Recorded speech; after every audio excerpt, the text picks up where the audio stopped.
Okay, this is the book that I mentioned before, talking about the end of days.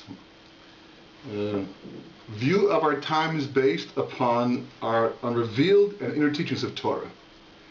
Inside is the timeline that we spoke about, the 10th hour. This is the 6th millennium expanded over here, this is the 6,000 years. This is the sixth millennium expanded, right? This is the little boxes over here represent the 12 hours of day 6 we spoke about last time, 5250, 5500, 5750. We're now 5 years, we're actually 6 years now past when this was done, so a little bit further down. The red box represents the 10th hour that we spoke about, and then basically the inside the gray box over here represents the amount of time left until Techis and Mesim actually begins. That's the last 214 years of history which we spoke about, which is cutting off the 10th hour. Right, the 10th hour we said was a period of 83.33 years, and we're now 20 years into that period of time, which meant there's still 63.33 years left, but with Techis Mesim beginning much earlier than most people would assume, according to Rabbi Yitzchak, 214 years before there's 6,000, which would basically mean 16 years from now, or according to Rabbi Yehuda, 20 years from now, which means the period of time during which Mashiach supposedly, theoretically can come and do his work. And as we'll see later on, there's other sources to say that he won't come at the last second. There's much to do. It's a period of time. It's a process, just like in Mitzrayim. The Gula took time. It wasn't overnight. That likewise, the Yemot Mashiach will take a period of time as well. So it makes the events of today quite significant. So the third and final section of this presentation is what does history say. The first section was called, don't even actually remember, but the first section actually is called the Pardes in history, understanding the importance of Kabbalah in terms of putting into perspective the events of history and how everything lays itself out. The 6,000 years, the 6 millennia, the 6 spheres, the 6 days of creation, the correspondence of 1 day to 1,000 years, etc., etc. Right. The second part is called Not As Much Time As We Think, as we showed and we spoke about, that we're holding basically with 16 years left to 20 years left of history as we know it, which is why things are wrapping up. And the last section is called What Does History Say? Meaning, what's been going on and what does it mean and what's its impact and why did it happen as it happened, when it happened, basically. That's the last section. So, current history. So everything in history is a function of Hashgacha Pratis. There's no such thing as coincidence. Everything happens because the Kodesh Baruch Hu decides that's what has to happen, when it has to happen. And even though it may be a surprise to us, we ourselves may not be cognizant of what's coming up, but who ever thought that would happen? And it would happen that way, and where it happened, and when it happened. But the divine script is written, and for the most part, free will is an issue of deciding what role we'll play in the process. The same way, for example, someone writes a screenplay, a book, it becomes a movie, and the entire plot's laid out. The only question is going to be which actors will play which roles, right? And who you are, and what your portfolio is, and how you developed yourself determines what role you can possibly play. So likewise, when it comes to history, the script, the screenplay, so to speak, has been scripted, and all the actors are put into place. The Kodesh Baruch Hu knows past, present, and future. And the only question is going to be who's going to play what role in that long ongoing process called the development of history towards perfection, Tikkun Olam, and that's the free will that we have. But nothing is coincidental. There's no such thing as coincidence, b'mikra. We don't believe in things like that. We're very adamant about that. This goes deep into Kabbalah as well. And the Gemara says, Rabbi Chanina said, a person does not damage his finger below unless the declared above, as it says, by God are a strong man's footsteps established. And how then can a man understand his way? So as the Medrash says, there isn't a blade of grass that grows in the world below, that there isn't some mazel, some angel overseeing it, telling it to grow. guiding its whole existence. And the Arizal in Shar HaGilgulim explains that all that happens down here, whether we're talking about rivers, mountains, trees, they live, they die, they grow, they get destroyed, it's always going to be a function of the angel that's appointed to oversee it in Shemayim.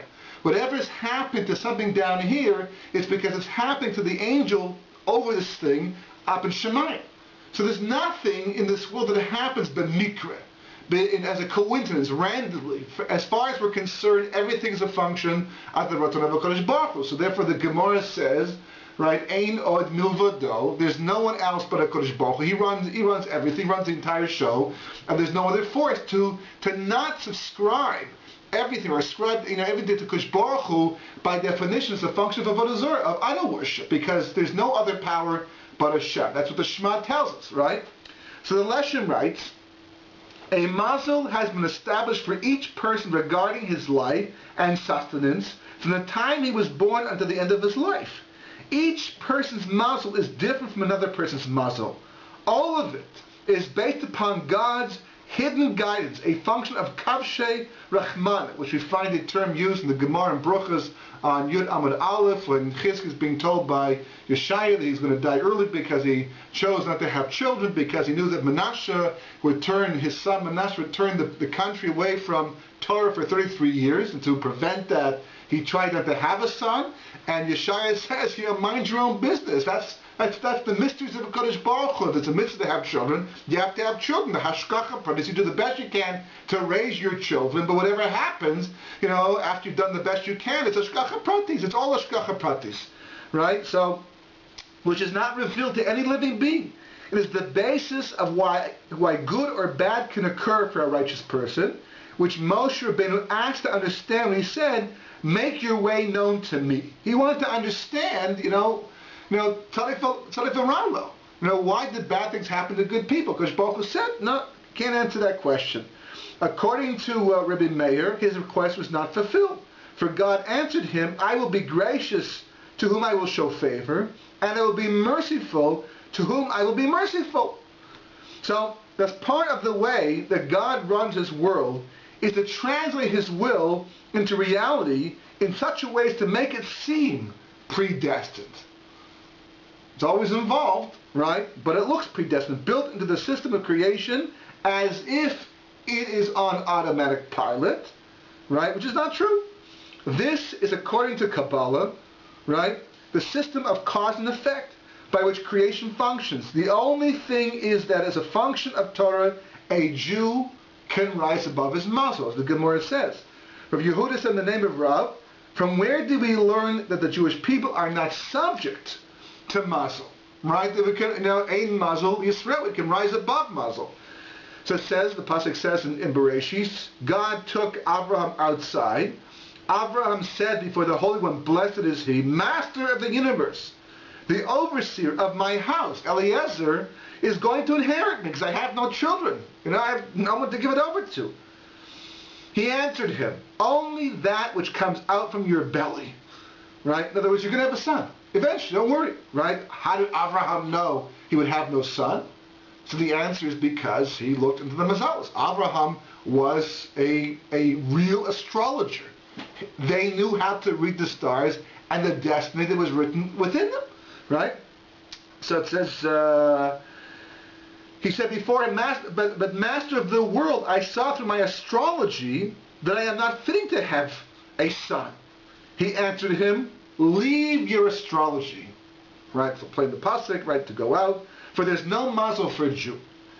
This is an example of direct hashgacha pratis, direct divine providence, when God, in an overt way, interferes with the history of a man, as he did with the birth of Yitzchak, and later with the redemption of the Jewish people. Because Baruch Hu periodically will step into history, even though he's running the whole show anyhow, from behind the scenes, but every once in a while he performs an overt miracle where he steps in. That's why a miracle is called a nace. It's like a banner. God is here. God is alive and well and running the world, right? So that's overt hashgacha pratis. There are many others like it in history, although in current years not so overt. In fact, there is a third level of hashgacha pratis, or more accurately, an in-between one, which is clearly not simply mazel, but clearly not an overt miracle either for that matter.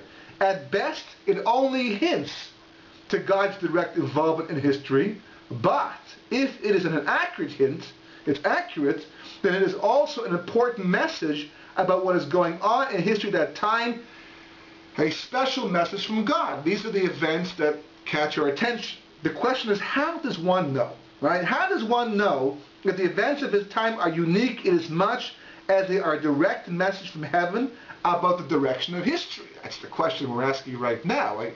What's gone on since 1990, the 10th hour, all the events of today, they're unusual. People point these things out and say, wow, that's unusual, that's a little strange, that should have happened, or wow, that's interesting that it took place like that. These are things that catch your attention. It's out of the norm. Now, if you hold that history is random, then history randomly will be out of the norm. There is no norm if things are random in the end, although nature does run a certain course. But from a Hashgacha Prati's point of view, anything that happens that catches our attention is unique. It's a message from HaKadosh Baruch Hu, right? So David HaMelech answered that question for us by saying the following thing: Meis Hashem, Hais Hazos, He Niflas Be'einenu. We say this in Tehillim, it's part of Hallel. This is directly from HaKadosh Baruch Hu, that which is wondrous in our eyes. That's what he wrote, right? In other words, if something happens in history that catches us by surprise, or in a way that is the opposite, or even just different from how history seems to be evolving. I remember the headlines during the recession of 1989, 1990. People kept saying it's only going to last a few months, it should be lasting so long, how did it become so deep, etc., etc. A lot of surprises. So then it can be seen as a direct or an act of direct divine providence. If it is wonders to us instructed of the Melech, then it is directly from God, meaning it's overt hashgacha pratis. Because Baruch Hu is sending us a message. In other words, if it's wondrous in our eyes, it makes us stop and think and ask, what's going on over here? How did this happen? Then Meis Hashem Hais Hazos, He Niflas Be'einenu applies. That this is overt hashgacha pratis. Because Baruch Hu is talking to us. He's telling us something like Yosef said to Paro. The reason why Paro has dreamed and dreamed twice, the same idea, is because God's telling him what he's about to do, and he's doing it quickly. Because Baruch Hu talks to us. He tries to help us, hint to us. That's what David HaMelech is saying. That's what history is telling us. So the last 20 years of history have been filled with many wondrous events, things that happened that made us stop and think about what's going on and ask, is this real? Can it be? How's this happening? Does this make sense? It's logical, right? However, we're only going to focus on some main events because of what they mean in terms of the development process towards Yemos Mashiach in the 10th hour, with only 16 to 20 years left. So the first event, just in advance of 1990, was the collapse of Russia. Even though events were suggesting a warming of the Cold War, right, going back to Reagan's time, and the need for political change in Russia, no one suspected that the change would occur so quickly, or that Russia would implode in 1986. Nobody really saw it coming. And by 1989, the Berlin Wall came down. People were asking the question, when will it come down? When will East and West finally, warm up a bit and become, less suspicious of the West and to, peace becomes more of a reality? How long will that take? If it comes at all, maybe 5 years, 10 years, 20 years, 30 years, who knows how long? We're talking about the Soviet Union. We're talking about East Berlin. And I remember, they were tearing the wall down. The soldiers were watching them tear the wall down. What would have been a year ago a seditious act. And it was just happening. And the whole world was dumbfounded. How did this happen to Russia? Then came Perestroika, Gorbachev, overnight. A transformation, fine, for financial reasons. But Russia has suffered a lot to save its pride, to work its course in life, in spite of all the issues and problems they've had. Right?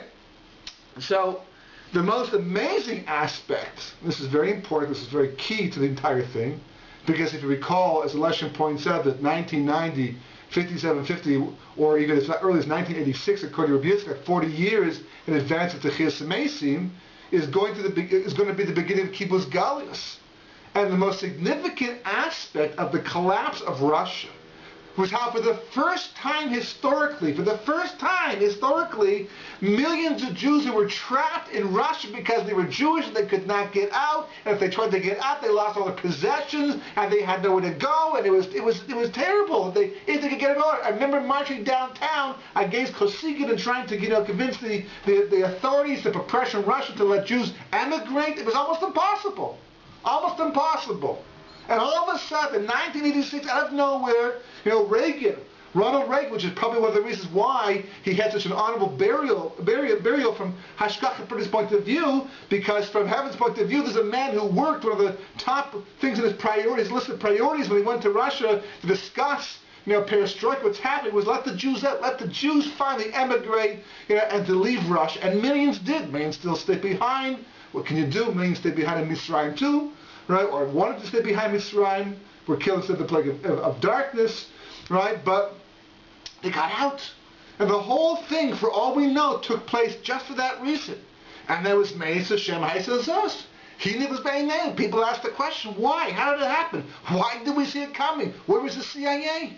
Where were all these intelligence forces, and societies that's supposed to track these things and say it's going to happen, It caught the whole world by surprise. Meis Hashem Haisazos. He was being named. And what was the main result? In 1986, exactly to the year, based upon the Lashon, based upon the Medrash Ne'elam, exactly the year, Rabbi Yitzchak's opinion, 1986, it happened just like that. Pitom, suddenly, right? Overt Hashgacha Pratis. Has to be, right? So,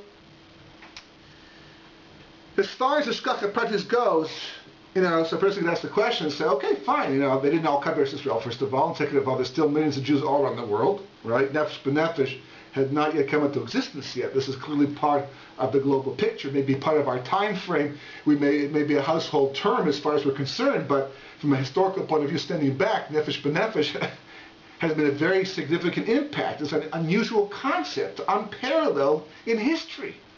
What's taking place through this organization of the last decade. Right? But it says in the Sefer Kal Tuva Aretz, written by Rav Nosson Shapiro, who was not a Talmud of the Arizal, but was fortunate through Hashgacha Pratis to come into contact with those who had found manuscripts of the Arizal, and he compiled certain Arizal midrashim to do with Eretz Yisrael in a Sefer called Tuva Aretz, a very, very, very remarkable Sefer. And he writes the following thing: it is quite well known that God works measure for measures. Those who lived in the diaspora and made efforts and sacrifices to elevate themselves by moving to the Holy Land merited purity of soul. They were not so concerned about their finances and health. They traveled over vast lands and crossed seas, not paying attention to the possibilities of drowning, being robbed along the way, or being taken captive by some strange foreign ruler. Being that they placed priority of their spirit over materialism and physicality, they merit measure for measure to be elevated to this lofty spiritual plane. On the other hand, you, who also have the opportunity, he's talking right now, this is Mashiach talking actually to those people who come later on in the second stage of Kibbutz Galius. That's the main point over here. He says, those of you who had the opportunity to go up there to Israel remained hesitant and reluctant, enamored instead with your materialistic status, making materialism a higher priority than spiritual growth. Therefore, measure for measure remain physical. However, for those who value their soul most, they will be transformed into supernal beings and will be led into the earthly Garden of Eden.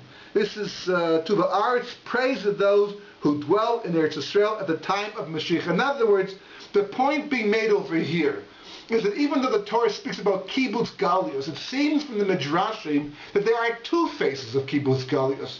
One phase that takes place in advance of Mashiach's arrival, and the second phase which takes place after Mashiach arrives. And as Mashiach points out in the Medrash, there's a big difference.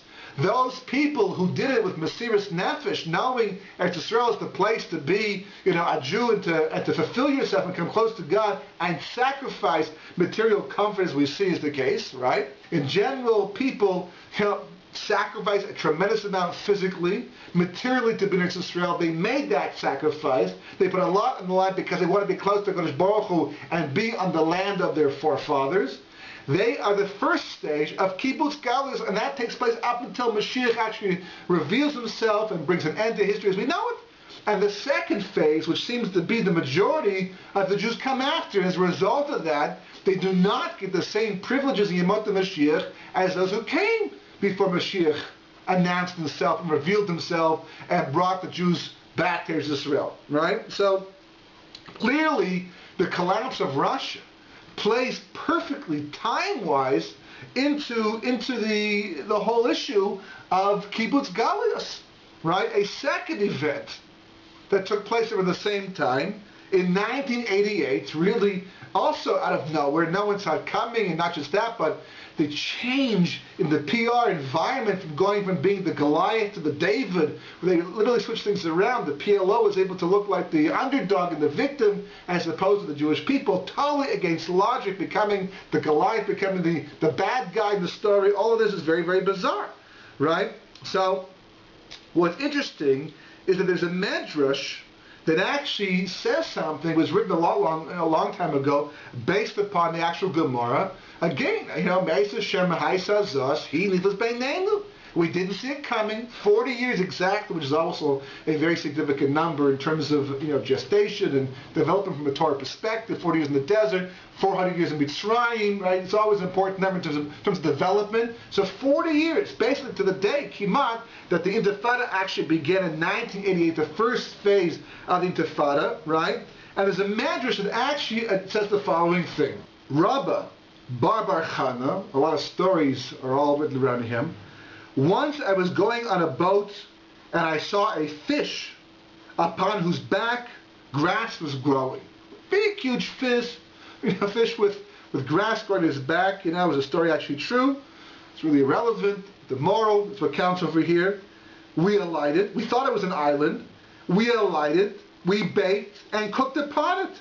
When the back of the fish became hot, it turned over. And had the ship not been so near to enable it to jump into it, we would have drowned, right? The fish woke up, felt the heat, turned over, they fell into the water, deep water. Fortunately, the ship was close by, they got into it, they were saved, right? And that's the Gemara. What does it actually mean? Explains, this is from a sefer called Tucha Yabiu, right? Explains Rabbeinu Yaakov, Rabbi Bar Chana saw it with Ruach HaKodesh, like a level of prophecy, that in the end of days, he's already back at the time of the Gemara. This comment is coming a little bit later on, right? Israel would rule over a people. Israel will assume that this people has no hope of ever overcoming the Jewish people and will therefore subjugate them. When I first got here in the early 1980s, you watch the way, unfortunately, a lot of Israelis dealt with the Arab population coming from North America. Even if you didn't like the Arabs yourself personally, you felt it was certainly antagonistic, and you wondered how long they would put up with this and the whole situation, right? So when the people have suffered much, they will turn the plate over on its mouth and resist Israel. In other words, when the heat gets turned up, the people will light onto the fish. That's like taking advantage of the situation. But when the back of the fish got hot, in other words, the situation politically gets too hot for the people they're subjugating, they will turn the plate over. They will rebel. The fish turning over represents the rebellion of this people, right? And they will resist the Jewish people.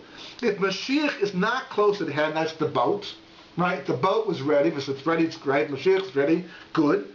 If it's not ready, Israel will drown from the many problems that will arise because of this people. So he writes over here, I, the author of the Beis Yechiel, showed this explanation to my teacher, Rabbi Nachum Partzuvish, immediately after the Yom Kippur War in 1973. He said that these words must have been written with divine assistance, since at that time, in the 18th century, the ideas of Jews controlling another people was incomprehensible. In other words, it's one thing to predict at one point in the future the Jewish people will come back to the land and occupy it, take it over and live there. But to predict that they'll actually occupy it and be masters over another people living within the land, and not just that, but the Jewish people who are known for their mercy will subjugate them and not treat them properly. And on top of that, and this is in 73 and 74 the Intifada is writing this, right? Today we know what this actually means. He went in advance of the Intifada. We see the actual results. Then what happens is these people turn the plate over in its mouth, they rebel against the Jewish people, and normally you put the rebellion down, but it doesn't work out that way. They get stronger and stronger, and world opinion begins to support them until eventually, even though they're completely unjustified in their claim for the land, they don't even belong here in the end. Now, there's all kinds of Arab lands elsewhere. When they first came here, it was already developed by the Jewish people. The land was barren. Go back and read the history, the annals of what took place in this country. They came primarily because Jews came and began from nothing and developed the land and became more prosperous to be here than living in Arab lands. And they acted as Balabatim, as if they actually had the right to the land in the end. And the world supports that, more so today than ever before, against all logic, against all odds, right? But you have a prediction over here about the transformation, the turning point, literally telling us that the situation is going to exist exactly as it does. The Jewish people will be on the land. There'll be a nation under their rulership, right? Who will rebel against them, and they'll be successful. And the whole thing will hinge upon whether or not the Jewish people are ready for Mashiach to come or not. Whether we're ready for Mashiach to do his work or not. Exactly around 1988, right around the time of the 10th hour, according to Rabbi Yitzchak, the time of Kibbutz Galius, works out perfectly time-wise. So we already saw that 1990 was a time of the internet. That was a next major event. We discussed it already in the past, but also a simon that we're entering to very specific and unique period of history that coincides perfectly with the time frame set up according to the 10th hour to Chisa Mesim, as we spoke about before.